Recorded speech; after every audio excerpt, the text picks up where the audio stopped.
Well, hey everybody, in this video I'll be showing you how to make this very delicious, homemade, from scratch, banana nut bread.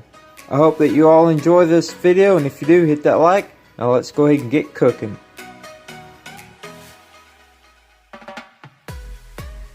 Alright, first thing you need is 3 ripe bananas. The more ripe they are, the softer they are, and easier they are to mess with.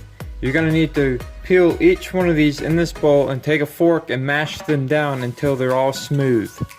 Now once you have your bananas all mashed down, then you're going to need to take 1 stick of your butter, place right in there. Now this butter needs to be softened, not melted, but just softened. Once you've got that, then take your whisk, mix all this together very well. Alright, now once you have it all mixed well, then you're going to need 1 cup of regular sugar. And mix this all together now. Alright, now once you have your regular sugar in there, now this next ingredient, brown sugar, you're going to need a 1/4 cup. This is optional, but it does give a very, very good flavor. Mix this well also. Alright, now once you have your sugar in there, then you're going to need to have 2 eggs. And you're going to mix this also in the mixture.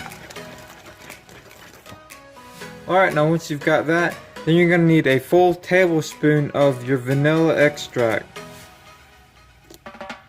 And then mix this well. Alright, now once you have that, then you're going to need a teaspoon of baking soda. So mix this in there very well. Alright, now go ahead and add yourself just a pinch of salt. Alright, now the next ingredient is 1.5 cups of all-purpose flour. You need to mix this well, but don't over mix it. If you over mix the flour into the mixture, it will make the bread too firm. So very carefully mix this in, but don't overwork it. Alright, now this is when you can go ahead and add your walnuts. Sprinkle them in there. You don't have to have these in there, but it'll give a nice flavor. Not too many, just the right amount. You can also put raisins and even a little bit of oatmeal as well, not too much. And just go ahead and mix this in very carefully. Again, don't overwork the mixture at this point.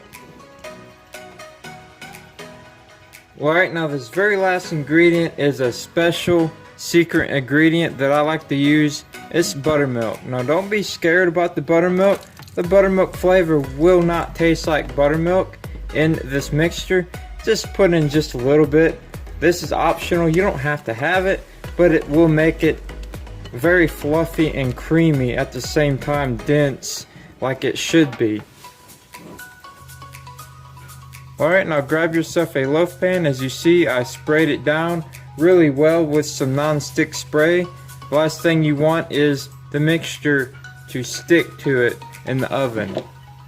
Alright, now go ahead and pour your mixture into the loaf pan.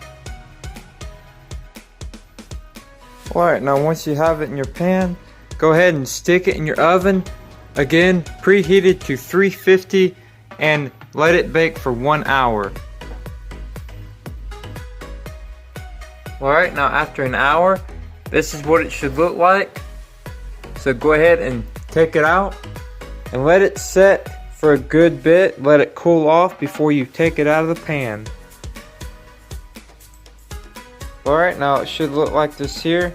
Came out of the pan nice and clean. So let's go ahead and give it a cut. I hope that you all enjoyed this video. If you did, please drop a like and let me know what you think of this down below. Let me know if you're going to try this recipe or not. I'm going to cut this open. Look at that.